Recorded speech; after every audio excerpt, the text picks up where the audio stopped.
Welcome to the Luxembourg Fundcast show. Just a reminder before we start, this podcast contains content generated or significantly edited using artificial intelligence tools.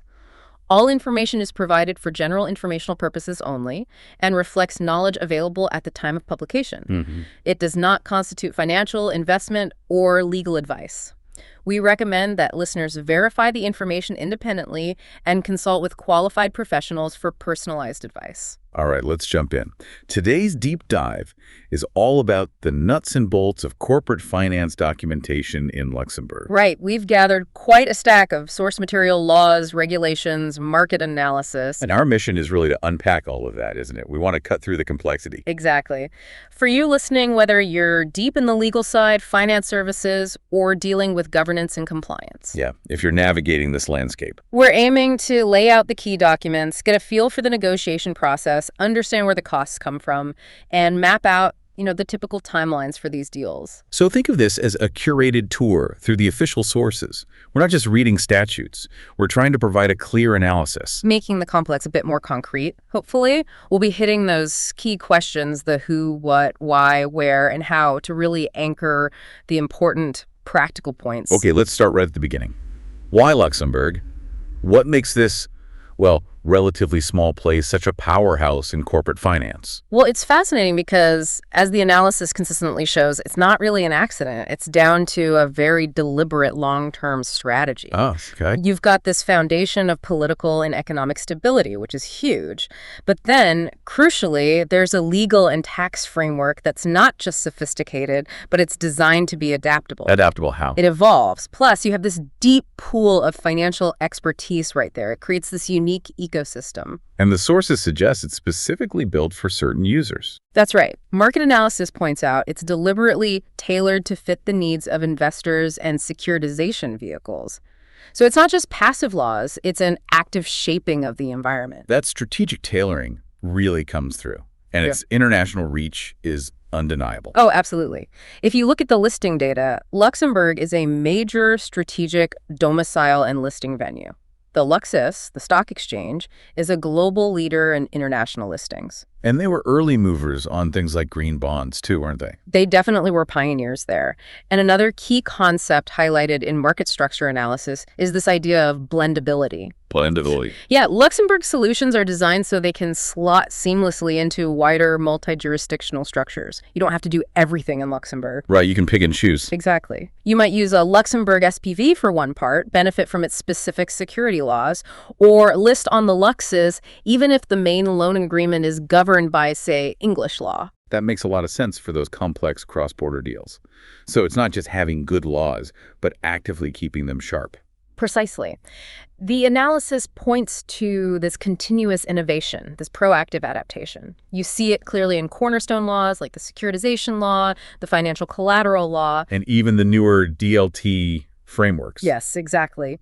The recent updates around distributed ledger technology really underscore this effort to stay at the cutting edge. Okay, let's dig into that legal and regulatory foundation a bit more. It's this mix of Luxembourg's own laws and then EU rules that apply directly. That's the setup. It's quite a dynamic interaction. On the purely Luxembourg side, you have some absolutely fundamental laws. Like the main company law. Yes, the law of 10 August 1915 on commercial companies, the LCC. It's the bedrock for the main company types, the SA and SARL. And for finance deals, what does it cover? Crucial stuff. Share capital rules, bond issuance, which, interestingly, all commercial companies have been able to do since the 2016 change corporate governance. And really importantly, the internal company approvals needed for financing and security deals. Got it. And then the big one everyone mentions, the financial collateral law from 2005. Definitely a cornerstone. Legal commentary consistently describes it as highly flexible and creditor-friendly. It covers pledges and title transfers over financial instruments, cash claims. And the key feature is? The safe harbor provisions. These are, game changers. They largely shield these arrangements from the usual freezes or stays you get in insolvency. This makes enforcement, especially out of court, much more reliable. And that's been tested. Yes, its robustness was underlined recently when the Luxembourg Supreme Court confirmed its broad scope, even in certain cross-border situations. That gives lenders huge confidence. Right. What about securitization? Is there a specific framework for that? There is. A dedicated securitization law from 2004. Legal analysis highlights its flexibility. You can securitize a very wide range of assets using these special purpose vehicles, SPVs. And they have that compartment feature. Exactly. Segregated compartments. That's key. Yeah. It allows an SPV to ring-fence different sets of assets and liabilities. If one compartment hits trouble, it generally doesn't drag down the others. Yeah. Risk management gold. Mm-hmm. It's also worth noting Luxembourg's own definition of securitization is actually broader than the EU-wide one, which gives it a bit more scope. Okay, so company law, collateral, securitization. What else forms the pillars? Well, the law of 5 April 1993 on the financial sector is important. It governs the banks, obviously, but also the many professionals of the financial sector, or PSFs, involved in deals, investment firms, advisors, domiciliation agents. So it sets the rules for them. Yes, licensing, conduct rules, their obligations, and it grants the CSSF, that's Luxembourg's main financial supervisor, its powers over these firms. And for deals involving public markets, the prospectus law. Correct. The Luxembourg Prospectus Law from 2019. It implements the EU prospectus regulation locally. Crucially, it names the CSSF as the authority that reviews and approves prospectuses. Okay. It also sets some specific national rules, like an exemption threshold of EUR 8 million for certain public offers. Regulatory guidance fills in the detail on the CSSF's powers here. We mentioned DLT. Is there a specific law for that too? There is. The law of 6 April 2013 on dematerialized securities laid the groundwork. But the big recent step was Blockchain Law 5 in December 2024. What did that do? It explicitly amended the 2013 law to confirm that things like equity shares and fund units can now be issued using DLT.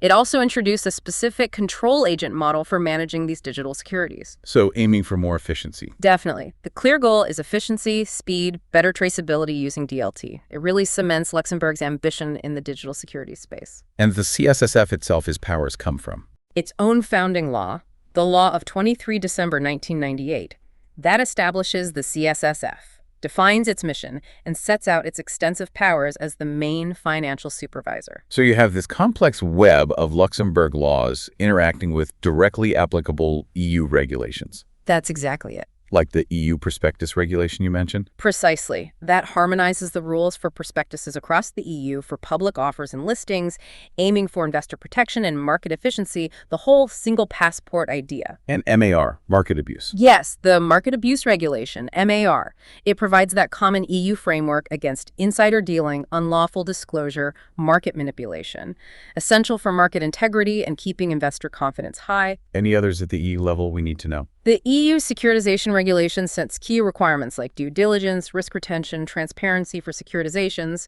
and defines those simple, transparent, and standardized, or STS criteria. And then you have MiFID III and MiFIR, which govern a huge range of investment services, trading venues, market transparency rules, and investor protection standards. Wow, okay. That is quite a layered system. It is.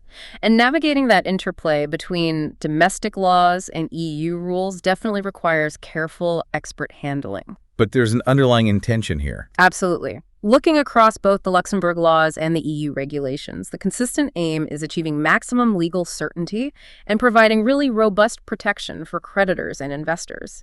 You see it strongly in the collateral law's design and in the CSSF's role overseeing prospectuses. This focus reduces legal risk and significantly boosts Luxembourg's appeal. It certainly sounds like a regulatory environment that doesn't stand still. Yeah. What are some of the really significant recent changes or things on the horizon that are shaping the market? It's definitely dynamic. On the domestic front, there was the law of 7 August 2023 on business preservation. That brought in the EU restructuring directive, introducing new preventative reorganization procedures. Did that weaken the collateral law protections? That was a key question, but subsequent clarifications confirmed that, generally speaking, the core strengths and protections of the collateral law for secured creditors remain intact. So a big change, but core principles held.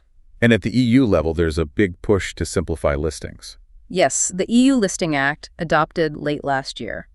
The stated goal is to make EU listings simpler, especially to help smaller and medium-sized enterprises, SMEs, access capital markets. How does it do that? It directly impacts the prospectus regulation.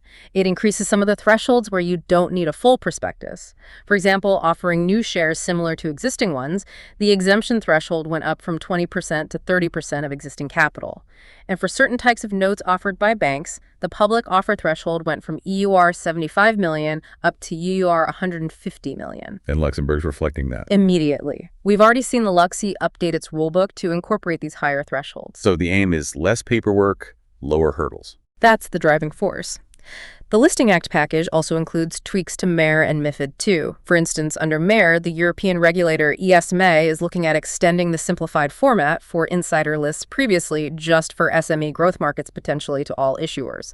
That could reduce admin burdens significantly. And on the digital side, that Blockchain Law 4 from December 24. Yes, amending the dematerialized securities law, explicitly bringing equity and fund units onto DLT, introducing that control agent model.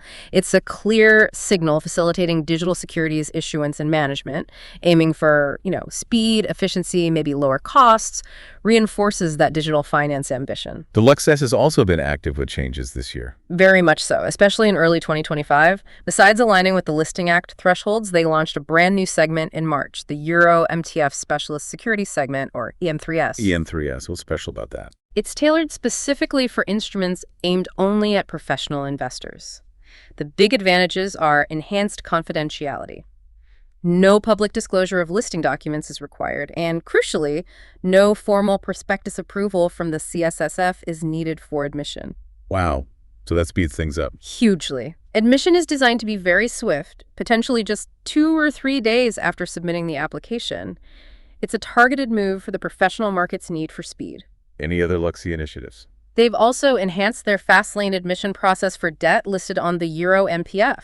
For example, an issuer that already has shares listed on an EU-regulated market might now be exempt from needing formal CSSF prospectus approval for his subsequent debt listing on the Euro MTF. So we're seeing EU-wide simplification drives and specific Luxembourg initiatives running in parallel. Exactly. And alongside these big legislative changes, you always have the CSSF issuing circulars. These are vital. They provide guidance on how to implement EU rules locally or clarify specific Luxembourg requirements. Like on what topics? All sorts. Recent ones cover things like remuneration rules for investment firms, guidance on money laundering and terrorist financing risk factors, the technical details for submitting prospectuses electronically, how MAR's rules on delaying disclosure work in practice, and detailed guidance on disclosure requirements under the prospectus regulation. They're essential reading. And anti-money laundering, AML, that continues to be a huge focus. Absolutely. The EU is significantly beefing up its framework, new AML regulation, 6th AML directive, and setting up a new central EU anti-money laundering authority, AMLA, in Frankfurt. The CSSF is known for its rigorous enforcement in this area already, so this translates into continuously high expectations for due diligence and compliance in all financial transactions here. Finally, ESG seems to be everywhere now. It really is woven into the fabric. Sustainability disclosure requirements are increasingly finding their way into corporate finance documents. ESMA has issued guidance on how ESG factors should feature in prospectuses. Plus, EU laws like the Taxonomy Regulation, the Corporate Sustainability Reporting Directive, CSRD, and the upcoming Corporate Sustainability Due Diligence Directive, CSDDD, are imposing significant new reporting and due diligence obligations that inevitably impact financing deals. Luxie's. Even the Luxie's own corporate governance principles for listed companies now explicitly include sustainability elements. It builds on their early leadership in green bonds. So the overall trend is complexity. It's a convergence, really. Traditional supervision, market conduct rules like MAR, disclosure rules under the prospectus regulation, they're all getting increasingly intertwined with ESG considerations. This means more detailed due diligence, more sophisticated risk assessment, and more extensive reporting are becoming the norm in corporate finance. Okay, let's shift from the landscape to the actual paperwork. What are the core documents, the building blocks in a typical Luxembourg corporate finance deal? Well, you'll always find a specific suite of documents, and it's really tailored to the deal debt or equity, public or private, secured, unsecured, cross-border. It really reflects that flexibility we talked about. Can we group them into categories? Broadly, yes. You usually start with preliminary documents. These kind of set the stage. Think term sheet, letter of intent, heads of terms. They sketch out the main commercial points, usually non-binding at this stage. And the mandate letter, which formally appoints the banks or advisors leading the deal. Okay, then the core contracts. Right, the main financing agreements. For debt, that's likely a loan agreement or credit facility agreement. Very often, these are based on standard forms from the Loan Market Association, the LMA, which are widely used internationally. And for equity or bonds? For equity, it'd be a subscription agreement or share purchase agreement. Sure. For bonds, you'd have the bond terms themselves, maybe set out in a trust deed or a fiscal agency agreement, defining the bondholder rights and issuer duties. And security documents, you mentioned how key they are in Luxembourg. Hugely important, especially given the collateral law. These give creditors rights over specific assets if things go wrong. If the assets are in Luxembourg, like shares in a Lux company, Lux bank accounts, receivables located here, the security docs will almost certainly be under Luxembourg law to get the full benefit of that regime. What kind of security docs? Things like pledge agreements over shares, accounts, receivables, even a whole business undertaking. You can also use title transfers for security purposes under the collateral law. For real estate, it's mortgages, and those uniquely require a notarial deed in Luxembourg. And of course, guarantees from third parties are very common. For public deals, you need the disclosure docs. Exactly. Primarily the prospectus, which is mandatory for public offers or listings on regulated markets and needs that CSSF approval. For deals exempt from that, like private placements, you'd use an offering memorandum or private placement memorandum, similar information but without the full regulatory scrutiny. What else holds it all together? The supporting cast. We call those ancillary documents. This is a broad category. Includes things like intercreditor agreements, absolutely vital if you have different layers of debt, to sort out who gets paid first and who calls the shots in distress. Right. You absolutely need corporate authorizations, the formal board minutes, and maybe shareholder resolutions proving the company approved the deal. Legal opinions from the lawyers confirming everything's valid and enforceable, confidential fee letters spelling out advisor fees, hedging agreements, often using standard ISDA forms, and usually a very detailed conditions precedent checklist to track all the things needed before funding can happen. So you see that blend, again, international standards, like LMA for the main contract, but then Luxembourg law specifically for the local security. That's a very common and practical structure. You leverage globally accepted frameworks where possible, but ensure your local security is rock solid under the powerful collateral law. There's a table in our source material that gives a good overview of these document types. It seems like a mountain of paper. Why is each specific document necessary? Can't some be combined? Well, each really serves a distinct but interconnected purpose. It's all about building layers of legal certainty, ensuring enforceability, and allocating risk clearly. So the preliminary docs, the term sheet. Even if non-binding, they're crucial for establishing that initial meeting of minds, creating a roadmap, and fleshing out potential deal breakers early on saves time and cost later. And the main agreements, loan or bond terms. They define the absolute core legal obligations, repayment terms, interest, covenants, the fundamental promises and protections for both sides. Security docs are the safety net. Precisely. Their sole purpose is to mitigate the lender's credit risk. They provide that clear path to recover value from specific assets if the borrower defaults, leveraging those efficient collateral law mechanisms. Prospectus is all about the investor. Investor protection, absolutely. Mandated disclosure under regulations like the prospectus regulation for public deals ensures transparency and provides a basis for informed decisions. And the intercreditor agreement keeps the peace between lenders. Exactly. Especially in complex deals with senior and junior debt, it's vital to pre-agree the rules of engagement priorities, enforcement rights to avoid damaging disputes later. Corporate authorizations sound like basic plumbing, but critical. Non-negotiable. They are the proof the company itself legally sanctioned the deal and the signers had authority. Without them, the enforceability of everything else is questionable. And legal opinions wrap it up with a bow. They provide that independent legal verification capacity, enforceability, valid security. Missing any of these pieces or drafting them poorly just invites legal uncertainty and weakens protections. It's a carefully constructed jigsaw. Okay, it clearly takes a whole team to put these deals together. Who are the key players typically around the table? It's a diverse cast, often with a strong international element reflecting Luxembourg's role. At the center, you have the issuer or borrower, the entity raising the money. Could be an operating company, but very frequently in Luxembourg, it's a holding company or a dedicated special purpose vehicle, an SPV. Providing the money. The investors or lenders, banks, investment funds, private equity, bondholders, a wide range. Then you have the financial intermediaries, arrangers, lead managers, underwriters. They structure the deal, advise the issuer, manage the syndication or underwriting process. Often these are PSFs regulated by the CSSF. And parties providing support or guarantees. Yes, any guarantors providing credit support and security providers pledging assets. In syndicated loans, you'll need a security agent or trustee to hold the security for all the lenders. The collateral law makes this straightforward. For bonds, a fiscal agent or paying agent handles payments. What about the admin side for those Luxembourg entities? Domiciliary agents or corporate services providers are essential for the ongoing life of SPVs and holding companies, and absolutely critical across the board. Legal advisors, counsel for the issuer, for the lenders, for the arrangers. They draft, negotiate, do due diligence, provide opinions. Luxembourg legal expertise is indispensable. Can't forget the accountants. Auditors are key, especially for public deals, needing audited or reviewed financials for the prospectus. And the regulators themselves are active participants. The CSSF and the Luxie. Exactly. The CSSF supervises the financial firms involved, reviews and approves prospectuses, enforces market rules like MAR. The Luxie manages its markets, sets listing rules, admits securities to trading. Their direct involvement shapes the process for regulated deals. Any other internal players? Shareholders might need to give specific approvals, depending on the transaction. And the board of directors or managers have huge responsibility approving terms, authorizing signing, ensuring disclosure accuracy.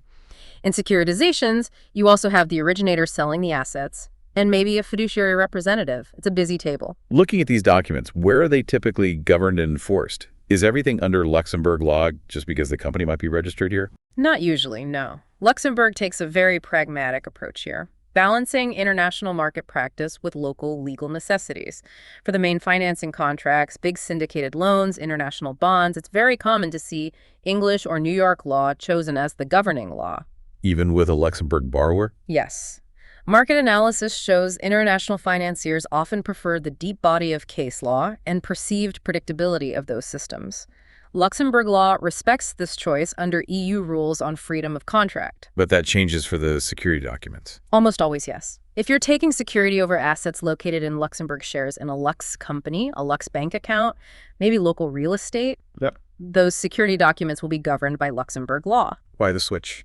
It's essential to ensure the security is validly created. Perfected meaning made enforceable against third parties and can be effectively enforced under the local system.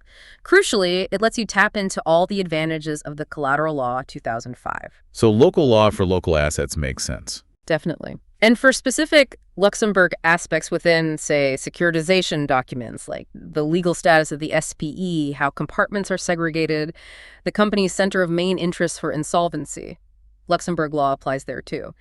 And prospectuses, as we said, fall under both EU and Luxembourg prospectus law, overseen by the CSSF. And where do disputes end up? Which courts?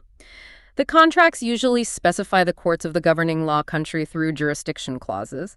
However, Luxembourg courts will have jurisdiction over matters governed by Luxembourg law enforcing security over Lux assets, resolving local corporate law disputes, or handling insolvency proceedings for a Lux entity. How about enforcing foreign judgments in Luxembourg? Judgments from other EU countries are generally enforceable relatively easily under EU regulations. For non-EU judgments, it depends on specific treaties, but Luxembourg courts can refuse enforcement if it clashes with fundamental Luxembourg public policy. So this split international law for the main contract, Luxembourg law for local security, that's a deliberate strategy. Absolutely. Legal commentary and market practice highlight this bifurcation.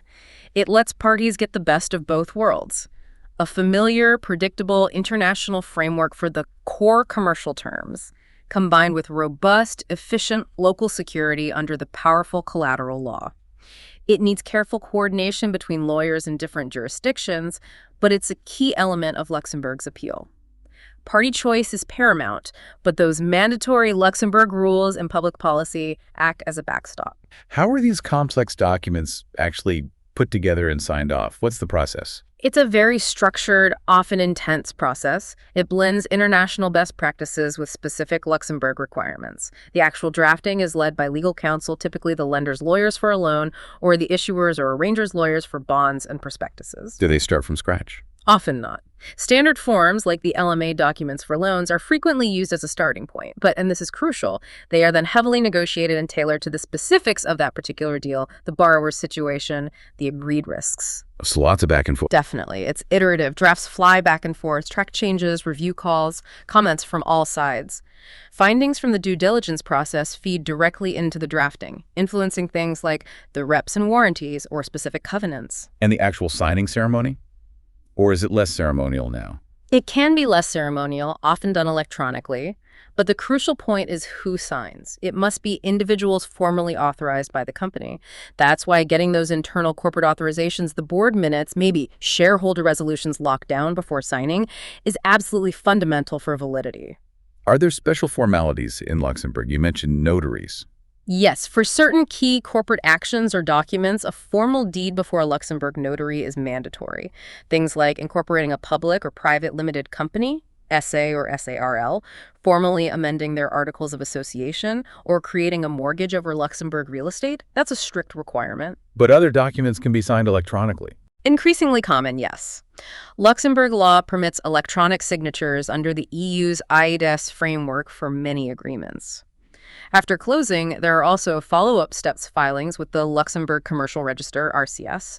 And while the collateral law simplifies security perfection by focusing on control rather than public filing for many assets, you still need to take the specific steps required by the law to make that security effective against everyone else. So it's a collaborative effort needing both international and local know-how. Absolutely. You can use international standards as a base, but you absolutely need sharp Luxembourg legal input to nail the local requirements, authorizations, security perfection details, regulatory compliance, and those specific formalities like notarial deeds are rigid. Getting them wrong can cause serious problems. Strict adherence is key. Okay, let's really get into the nitty-gritty now. We should look at some specific critical clauses from these documents, try to break them down: who, what, why, where, how. This is where the real deal mechanics live, right? Absolutely. Zeroing in on these key clauses reveals how risk is managed, how obligations are defined, and often reflects lessons learned from past issues or market practice. It's where the legal strategy really plays out. Great. Let's start with a standard loan agreement, maybe one based on those LMA principles. First up, conditions precedent, or CPs. Great, CPs. Let's break it down. Who? Primarily, the borrower is responsible for satisfying them. The lenders are the beneficiaries. They need confirmation before funding. What are they? There's a specific list of conditions that absolutely must be met or formally waived by the lenders before any money can actually be drawn down. What's typically on that list? All sorts. Executed copies of all the finance documents, favorable legal opinions, proof that the security has been properly perfected, up-to-date financial statements, confirmation there's been no material adverse change, MAC, in the borrower's business, payment of upfront fees. It can be quite extensive. Why are they so critical for the lenders? They act as the lender's final checkpoint. It ensures all the fundamental legal and commercial prerequisites are demonstrably in place right before they release the funds. Minimizes risk at the point of maximum exposure. Where do you find them in the agreement? There's usually a dedicated clause in the main body, but the detailed list itself is often tucked away in a schedule. Satisfying all CPs is what gets you to financial close. And how does it work in practice? The borrower gathers and provides evidence for each item on the list. The lender's legal counsel then reviews everything meticulously. The exact scope and timing of CPs are often negotiated upfront. If a CP can't be met on time, the borrower has to request a formal waiver from the lenders. Okay. Next, representations and warranties, the R&Ws. R&Ws. Who makes them? Primarily the borrower, sometimes guarantors too. The lenders are the ones relying on their truthfulness. What are they? They are statements of fact made by the borrower about its legal status, its business operations, its financial health, things like confirming its proper legal existence, that it has the power to enter the loan, that its financial statements are accurate, that it's complying with laws, including crucial areas like anti-money laundering and sanctions, and critically, that no default situation currently exists. These are usually made at signing and often repeated at key moments, like each time funds are drawn. Why include these detailed statements? Several reasons. They provide the lenders with a verified snapshot of the borrower's condition at critical points. They clearly allocate risk, the borrower is warranting these facts are true. And importantly, if a representation turns out to be materially false, it usually constitutes an event of default, giving the lenders specific remedies. Where are they located? In a dedicated, often quite lengthy section of the loan agreement, their accuracy is vital at signing and any funding dates. How are they typically handled? Standard LMA forms provide a comprehensive baseline. However, borrowers will negotiate the precise scope, seeking qualifications based on materiality thresholds or limiting statements to their actual knowledge. But a material breach is a serious matter, often leading straight to an event of default. Covenants seem central to controlling risk after the deal is signed. Absolutely. They govern the borrower's behavior throughout the life of the loan. The borrower must comply. The lenders monitor compliance. What are they? They are promises. Affirmative covenants are promises to do things, provide regular financial information, maintain the company's legal existence, comply with laws and pay taxes, keep adequate insurance. And negative covenants. Those are promises not to do certain things without the lender's permission. These often include restrictions on taking on more debt, giving security to others, the negative pledge, selling off important assets, making certain investments, fundamentally changing the business, or paying dividends above agreed levels. And then you have financial covenant-specific financial ratios like leverage, interest cover, the borrower must maintain, tested periodically. Why are these so heavily negotiated? Because they represent the core tension between the borrower's need for operational flexibility and the lender's need to protect their investment and ensure repayment. They aim to keep the borrower financially healthy and stable. Financial covenants act as crucial early warning signs if things start to deteriorate. Where do they apply?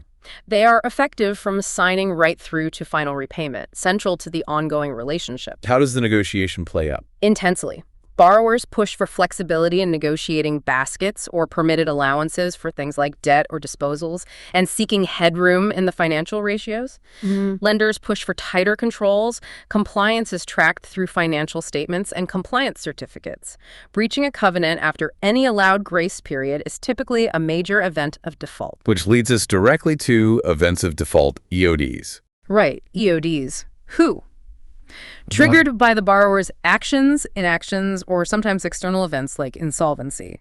Who benefits from them? The lenders gain critical rights. What are they? Specific events listed in the agreement that, if they happen, empower the lenders to take drastic action. Like what kind of action? Canceling any remaining commitment to lend, demanding immediate repayment of the entire outstanding loan, acceleration, and crucially, moving to enforce their security over the pledged assets.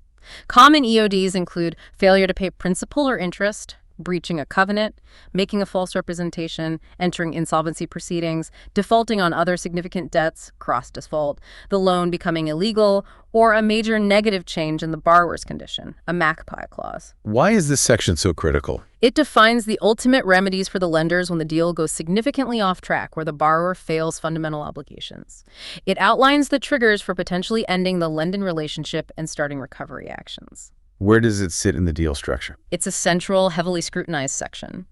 And its interaction with Luxembourg security is vital. As we discussed, the collateral law is flexible, allowing enforcement triggers to be any other event whatsoever as agreed, meaning the security can be directly linked to the loan agreement's EODs. How are EODs negotiated? The LMA provides a standard comprehensive list. Borrowers will fight hard for grace periods for certain breaches, materiality thresholds, and try to narrow the scope, particularly of things like cross-default clauses. Wording and scope are always intensely debated. Okay, one last bit on the loan agreement. Governing law and jurisdiction. Who does it affect? All parties. What does it do? It clearly states which country's law will be used to interpret the contract, often English law for LMA-based deals as mentioned, and which country's courts will have the exclusive right to hear disputes arising under that agreement. Why specify this? To ensure legal certainty and predictability. International lenders often prefer well-established commercial law systems. Where is it? Usually towards the back in the boilerplate section, but it's absolutely fundamental. How is it decided? Usually driven by the lenders or established market practice for that type of finance. That covers the loan mechanics well. But as you stressed, security is king in Luxembourg, especially thanks to that 2005 collateral law.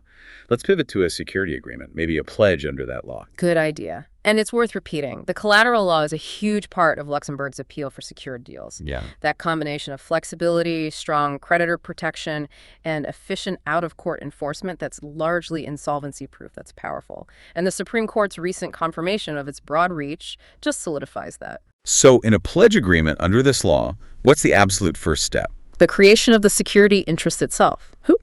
The pledger, usually the borrower or owner of the asset, grants the pledge. The pledgee, the lender, benefits, or often a security agent acting for a syndicate of lenders, which the law explicitly allows. What is it? A clear, unambiguous statement in the agreement legally creating the pledge, or gage in the legal term, over specifically identified assets, shares, accounts, receivables to secure clearly defined obligations, typically everything owed under the main loan. Why? To legally establish the security right. Where? It's the core operative clause. Must comply with the collateral law's requirements. How? Precise drafting, identifying assets, and secured debts is key.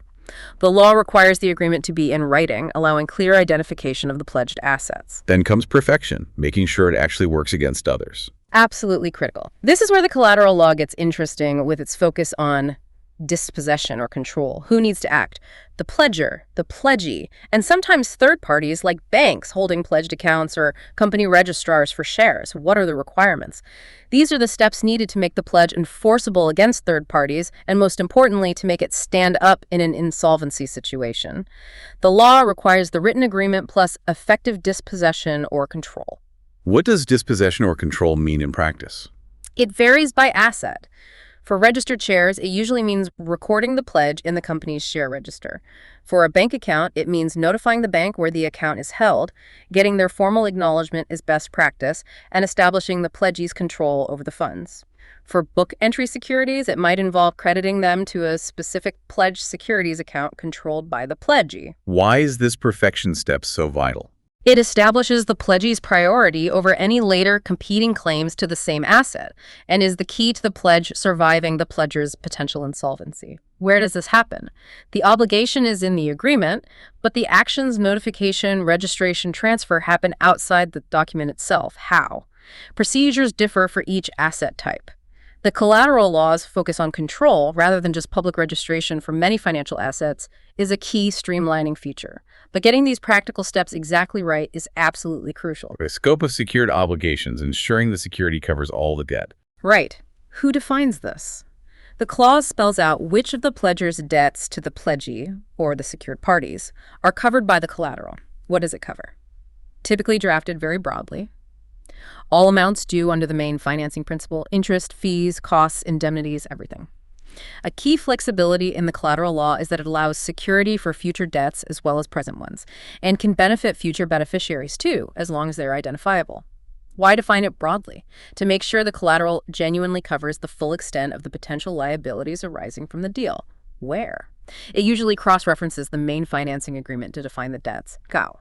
Broad language is standard, but clear cross-referencing is essential. And the crucial part, enforcement rights. What happens when things go wrong? Who acts? The pledgee, or the security agent, exercises these rights once an agreed enforcement event occurs. What methods can they use?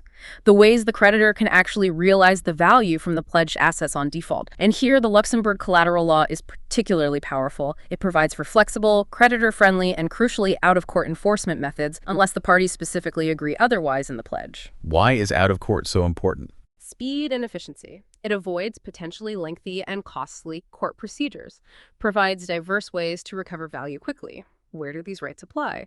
They kick in upon an enforcement trigger. As we noted, the law allows this trigger to be any other event whatsoever as agreed, so it can perfectly mirror the events of default from the loan agreement. How does enforcement work? The pledge agreement details the specific methods chosen within the law's parameters. Options include the pledge appropriating, taking ownership of the asset if a valuation method was agreed, organizing a private sale, selling via auction or on a stock exchange, or applying to court for attribution based on an expert valuation. For cash claims, set-off is also possible. That concept of achieving dispossession or control is really the bedrock of the collateral law's effectiveness. While simpler than some older systems, the specific practical steps needed vary significantly by asset shares versus accounts versus securities, and implementing them correctly is absolutely vital for the pledge to work as intended against third parties and in insolvency. Okay, let's look at a third key document type, the prospectus, needed for public offers or listings on regulated markets. Right. Prospectuses are heavily regulated territory governed by the EU prospectus regulation, the Luxembourg prospectus law, plus lots of detailed guidance from both the CSSF and ESMA. The main goal is high investor protection through standardized, carefully scrutinized disclosure. Though the recent EU Listing Act is trying to ease the burden somewhat, the CSSF's review role is absolutely central here. They perform a substantive check. First thing you usually see is the responsibility statement. Yes. Who takes responsibility? Primarily the issuer company and its board of directors. Sometimes others involved, like the entity offering the securities of different... What is it? It's a formal declaration, usually right up front, stating that to the best of their knowledge, all the information in the prospectus is accurate and complete, and crucially, that nothing significant has been omitted that would affect its meaning. Why? To establish clear legal liability for the content. It's the foundation for potential investor lawsuits if the prospectus proves misleading. Where? Prominently displayed near the start. How? The wording is largely standardized, mandated by Article 11 of the prospectus regulation. The summary is also mandatory, isn't it? Yes, a key requirement. Who? Prepared by the issuer, aims squarely at investors, especially retail investors. What is it? A concise overview, key info about the issuer, the securities, any guarantors, and the main risks. The regulation is very strict on its content, format, and length, usually capped at 7 A4 pages. Why have a summary? To give investors a quick snapshot, help them understand the basics, and decide if they want to delve into the full document. It has to be understandable on its own. Where? Right at the beginning. How? Highly regulated content and format under Article 7 and related rules. ESMA Q&As provide lots of guidance. Must use clear, non-technical language. Risk factors always a section investors should read carefully. Absolutely critical. Who identifies them? The issuer must conduct a thorough assessment. They are vital for investors. What are they? Descriptions of the material risks that are specific to this issuer, its industry, its financial situation, or the securities themselves. Regulators emphasize limiting this section to genuine material risks ordered by importance. Generic boilerplate risks are strongly discouraged. Why? To ensure investors are aware of potential downsides and uncertainties, enabling a balanced investment decision. Where? A dedicated, prominent section, subject to close CSSF scrutiny during approval. How? Requires careful, honest assessment by the issuer. Risks should be categorized, and descriptions must be specific, explaining how that risk could impact the issuer or the investment. Materiality considers both the likelihood of the risk occurring and the potential size of its negative impact. Financial information is obviously core. Fundamental. Who provides it? The issuer. Annual financials must be audited by independent auditors. Interim financials must be reviewed. What's included? Historical financial data, typically the last 3 audited years, usually under IFRS or an equivalent standard. If the prospectus comes out more than 9 months after the last audited year-end, interim financials, usually covering the first 6 months of the current year, are also required. Pro forma financials might be needed if there's been a major acquisition or disposal. Why? Allows investors to assess past performance, current financial health, cash flows critical for valuation, and assessing the ability to meet obligations. Where? A major substantial section. How? Must strictly comply with detailed rules in the prospectus regulation and related acts. ESMA Q&As clarify many points. Finally, use of proceeds. Telling people where the money's going. Exactly. Who discloses? The issuer. What's explained? A clear statement on how the net proceeds from the offering will be used. If funds are for specific projects, those should be described. Why? Transparency for investors. They need to know the purpose of the financing. Where? A specific section within the main body. How? Should be as specific as possible. If it's just for general corporate purposes, that needs to be stated clearly. This section gets particular focus for green or social bonds, requiring detailed info on the eligible projects being funded. That gives us a really solid grasp of the framework, the documents, the key clauses. But these documents don't write themselves, they emerge from negotiation. Why is negotiation so critical in these deals? Oh, it's about much more than just haggling over the interest rate. Negotiation is fundamental. It's how you take a standard template, like an LMA agreement, and tailor it precisely to the unique commercial realities and risks of this specific deal and this specific borrower. Customizing the standard model? Exactly. It's essential for defining and allocating risk, who bears responsibility if X or Y happens. It's where you hammer out the precise economic terms, beyond the headlines, all the fees, how ratios are calculated, payment mechanics. There's always this inherent tension. Between borrower flexibility and lender protection. Precisely. The borrower needs room to run their business while the lender needs comfort. Their investment is safe and will be repaid. That plays out heavily in negotiating covenants and default triggers. Negotiation is also vital for ironing out ambiguities in the language, making sure everyone's on the same page to avoid disputes later. It transforms a generic structure into a bespoke solution reflecting the actual commercial deal within the complex legal and regulatory context, especially somewhere like Luxembourg. The bigger or riskier the deal, the more intense and crucial the negotiations. Who are the main people doing this negotiating? You've got dedicated teams on both sides, blending commercial, financial, and legal skills. On the issuer or borrower side, senior management CEO, CFO, treasurer typically lead the commercial strategy.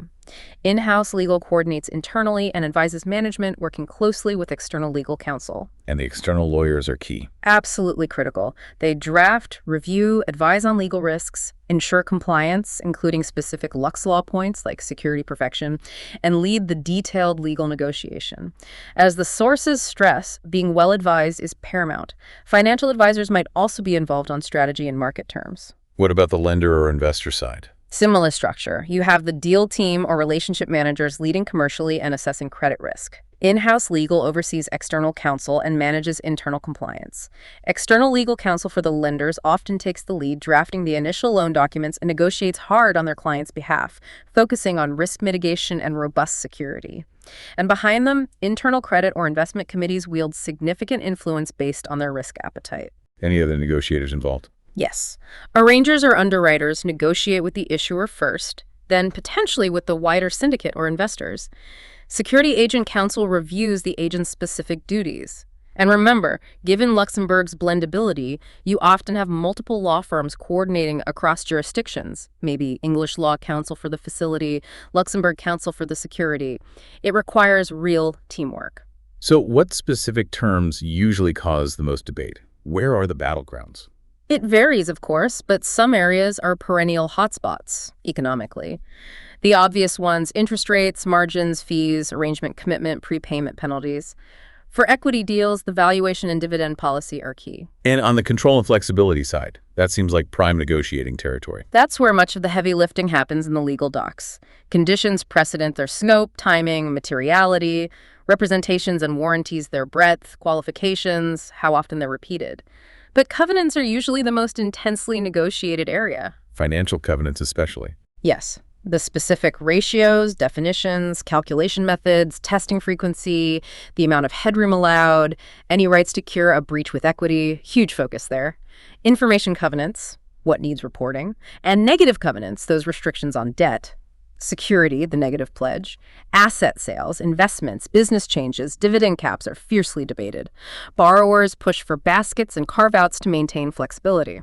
What else gets heavily scrutinized? Events of default definitions, grace periods, materiality thresholds, the scope of cross-default triggers, the security package itself, exactly which assets are covered, ranking, release conditions, scope of guarantees. In complex deals, intercreditor issues ranking, payment waterfalls, standstill periods, enforcement rights are critical and complex. Governing law jurisdiction is usually market standard but needs agreement.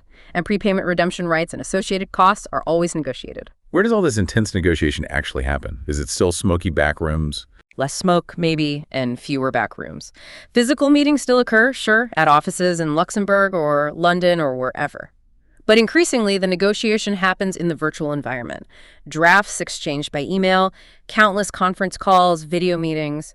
But the most important where is probably the legal space, the framework set by the chosen governing law, English, New York, Luxembourg for security, shapes the entire discussion. Local corporate law requirements also play a role based on where entities are domiciled. So communication is often virtual, but it's grounded in specific legal frameworks. How does this whole negotiation process get structured and finally concluded? It's typically a phased, iterative process, moving from broad principles to fine legal detail.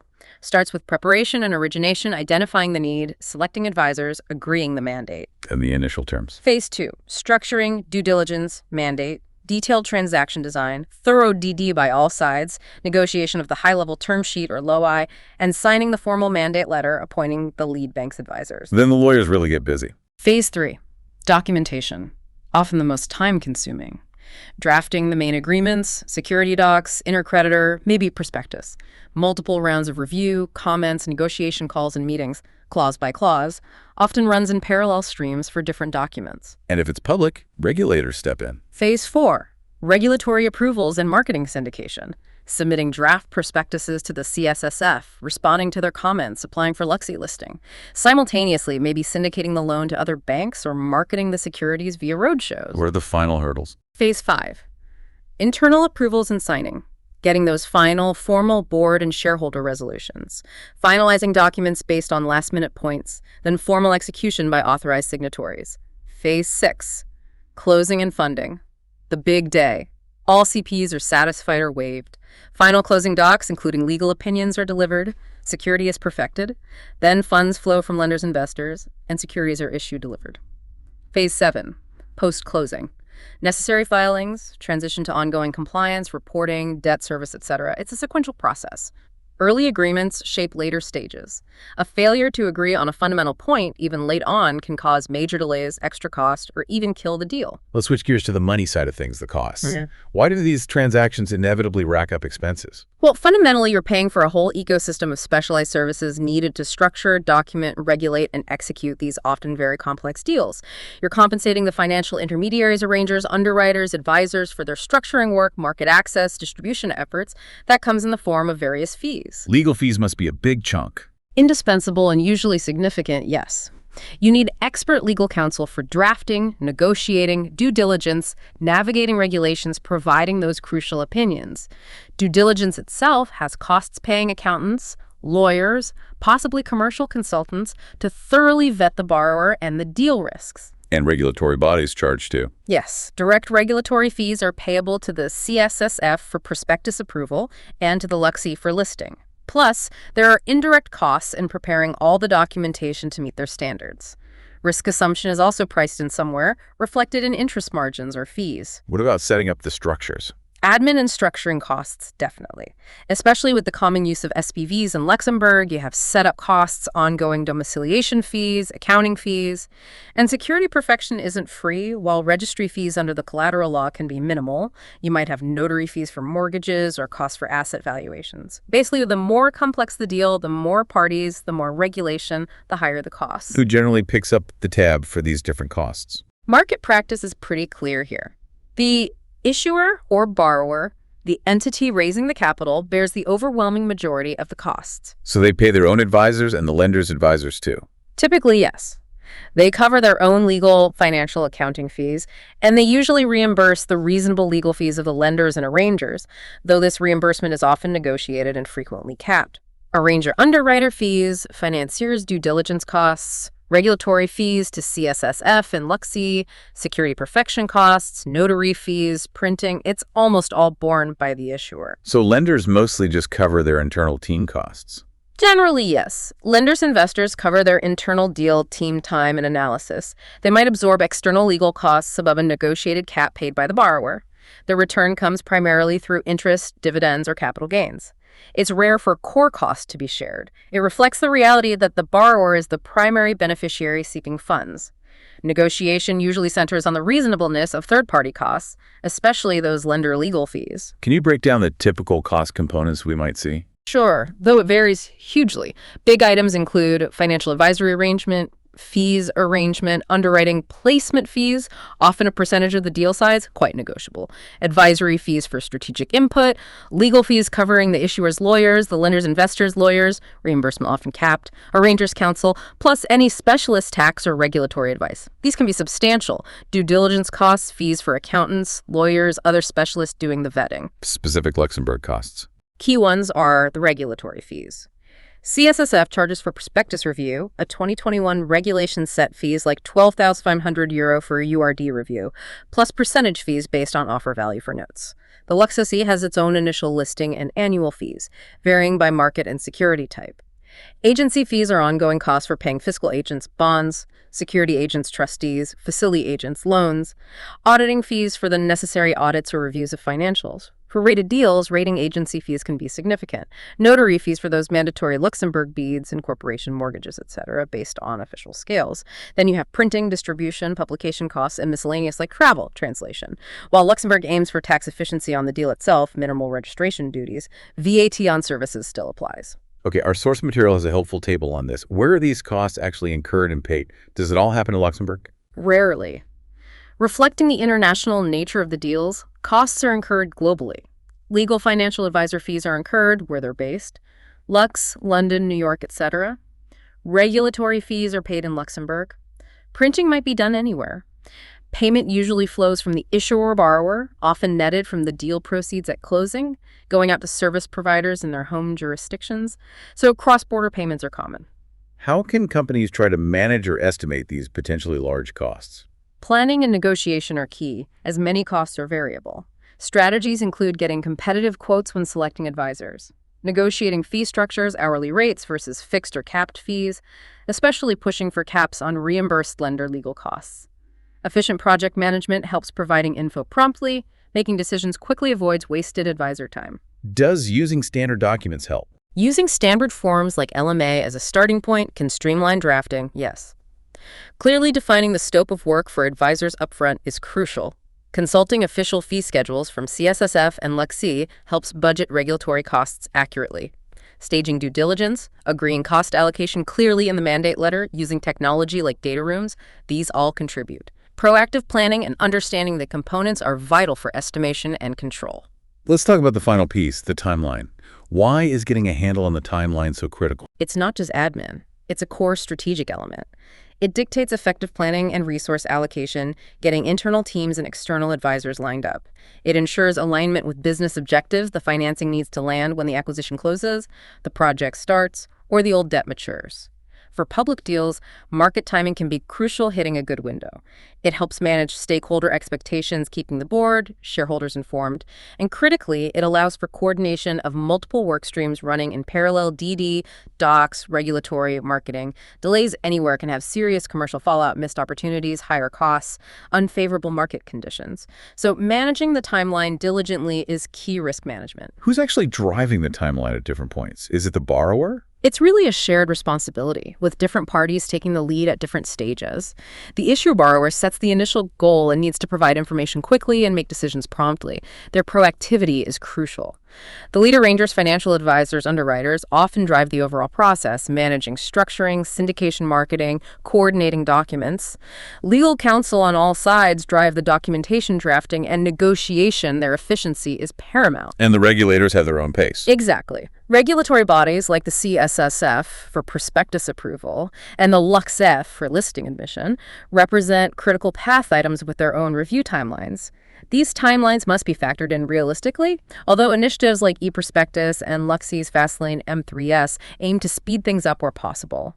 But because it's a chain, a delay by any one party impacts everyone. Communication and coordination are everything. Can we break down the typical phases of a deal timeline? Generally, yes. Phase 1, preparation and origination.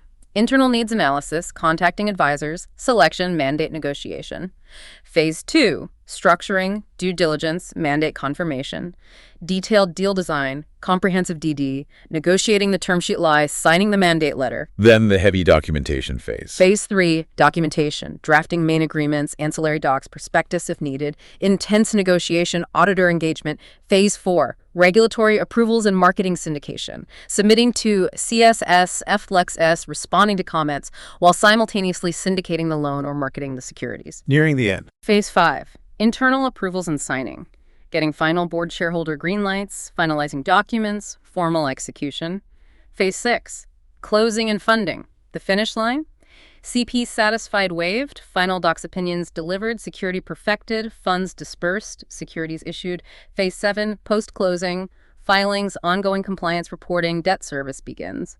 The documentation and regulatory approval phases, 3 and 4, often take the longest due to the sheer detail, number of parties, negotiation time, and the structured regulatory review. There's a timeline illustration in the sources for a typical public debt deal. Where do the biggest potential delays, the critical path items, usually lie? Often with external dependencies or complex internal steps. Regulatory approvals are huge ones for public deals. CSSF prospectus approval time, Luxembourg submission process. The quality of submission and responsiveness matter, but review takes time. Using a URD can help repeat issuers sometimes. What about external parties causing delays? Definitely. Getting third-party consents from existing lenders or key counterparties can sometimes drag. Security perfection, even with the efficient collateral law, can hit snags with complex assets, cross-border elements, or slow third parties like account banks. Unexpected due diligence findings can halt everything while issues are resolved. Negotiation impasses on key terms are obvious roadblocks. And surprisingly often, the simple availability of key individuals for meetings, approvals, or signings can become a bottleneck. Those external factors, regulators, third parties, are often the least controllable and pose the biggest timeline risk. So realistically, how long do these transactions usually take? And what makes one deal fast and another slow? There's huge variation. Just as illustrations based on market insights, a simple bilateral loan might be done in weeks. A more complex syndicated loan or a private placement could take 2-4 months. Public bond issues or IPOs needing a full prospectus, often 3-6 months, sometimes longer. That's driven by the extensive disclosure, drafting, CSSF approval process, and marketing time needed. But Luxembourg does offer faster tracks. That Luxi EM3S segment aims for 2-3 day admission for specific professional deals. The fast lane process can exempt certain debt issues from full prospectus approval. These show a clear effort to facilitate quicker access where appropriate. What are the main factors influencing that duration? Key drivers include the deal's complexity structure, security package. The type of transaction public deals inherently take longer due to regulation. Prospectus regulatory review is often the biggest time sink if required, the number of parties involved, and their responsiveness. Quality and availability of information for DD prevailing market conditions. Experience of the advisors, whether it's a first-time issuer versus a repeat issuer who might use a URD. And overall jurisdictional complexity. Even with efficient local mechanisms like the collateral law or Luxi fast tracks, complex public offers under EU rules like the prospectus reg inevitably take substantial time. Okay, let's wrap this up.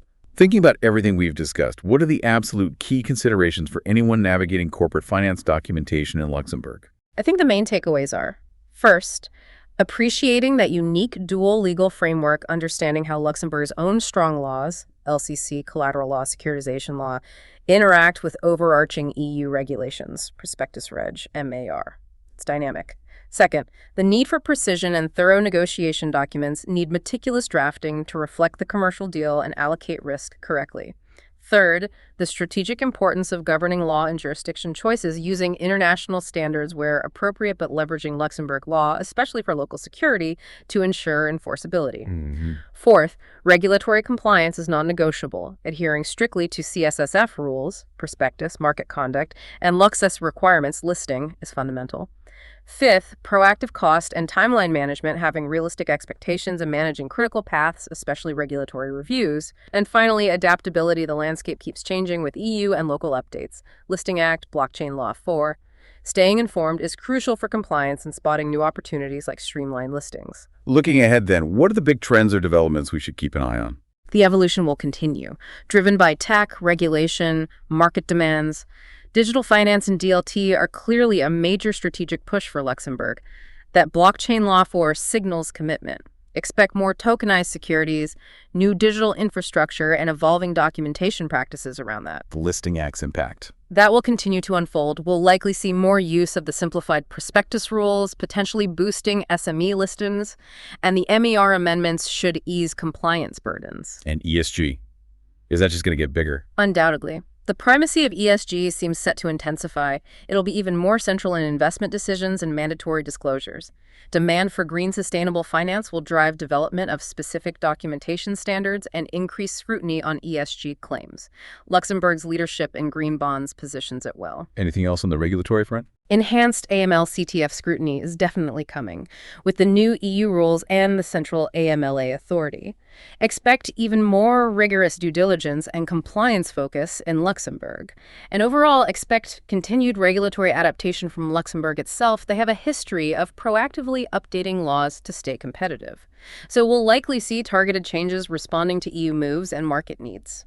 It's this interesting tension, isn't it? Increasing complexity in areas like AML and ESG, running alongside concerted efforts to simplify processes like listing rules. Navigating that successfully will require real expertise and foresight to keep leveraging Luxembourg's strengths. Lots to think about there. Definitely hit that like and subscribe button if you found this deep dive helpful. And the final reminder, this podcast contains content generated or significantly edited using artificial intelligence tools. All information is provided for general informational purposes only and reflects knowledge available at the time of publication. It does not constitute financial, investment, or legal advice. We recommend that listeners verify the information independently and consult with qualified professionals for personalized advice. It was the Luxembourg Fundcast podcast for you today.